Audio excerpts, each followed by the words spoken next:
القناطر تنتظر أولاد الفلاحين.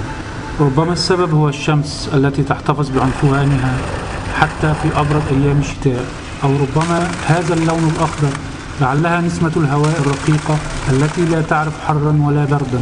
عبقرية المكان رغم كل القبح والتشويه الذي تحمله مباني عشوائية التي تقرر اندهاشك في اللحظة الأخيرة. في الذاكرة المصرية أصبحت القناطر في خلفية كثير من الصور العائلية التي تلتقط أثناء تنزهات الأسر، فقد تعود المصريون أن يتوافدوا إليها في كل عيد وشم النسيم وأجازات المدارس.